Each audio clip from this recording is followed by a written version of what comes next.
आले सऊद का उरूज। ब्रिटेन की क़यादत में होने वाली अरब क्रांति के बाद शरीफ हुसैन ने खुद को तमाम अरब देशों का बादशाह घोषित कर दिया,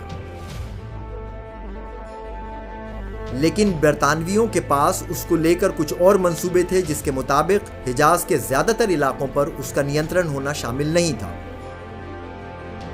अरब सरजमीन के भविष्य को लेकर हुसैन और एक और बरतानवी एजेंट अब्दुल अजीज इब्ने सऊद के बीच टकराव पैदा हुआ।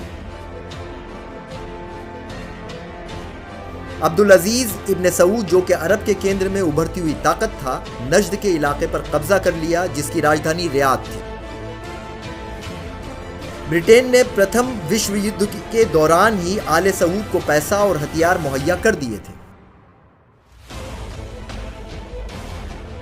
उन्होंने इसके साथ 1915 में एक संधि पर दस्तखत किए और बरतानवी संरक्षण के तहत नजद सूबे का हुक्मरान तस्लीम कर लिया।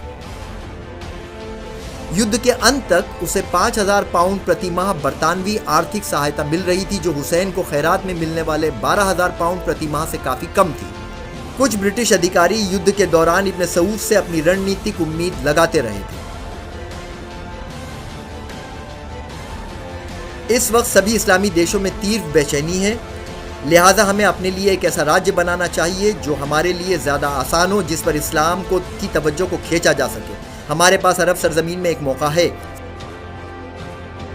1919 में लंदन ने हिजाज में इब्ने सऊद के साथ जंग में हुसैन के समर्थन में विमान का इस्तेमाल किया, लेकिन 1920 में एक अस्थायी युद्ध विराम को स्वीकार करने के बाद इब्ने सऊद के 1.5 लाख मजबूत बद्दू लड़ाके लगातार आगे बढ़े। 1920 के मध्य तक उन्होंने हिजाज और मुकद्दस मकामात सहित अरब पर नियंत्रण हासिल कर लिया था और वर्चस्व के लिए हुसैन को हरा दिया था।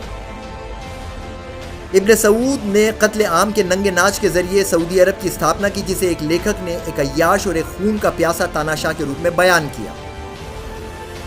अरब की इस फतेह पर लगभग 4 लाख लोगों की जान जाया हुई, 10 लाख से ज्यादा लोग पड़ोसी देशों में पलायन कर गए।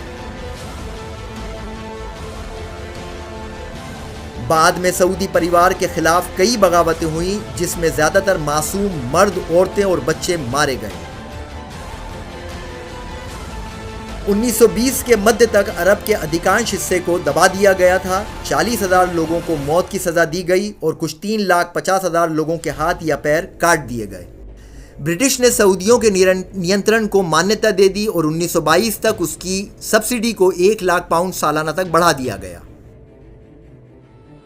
इस पूरे अरब इलाके को जिलों में तकसीम कर सऊद के रिश्तेदारों के नियंत्रण में दे दिया गया। ये सूरत हाल बड़ी हद तक आज भी मौजूद है।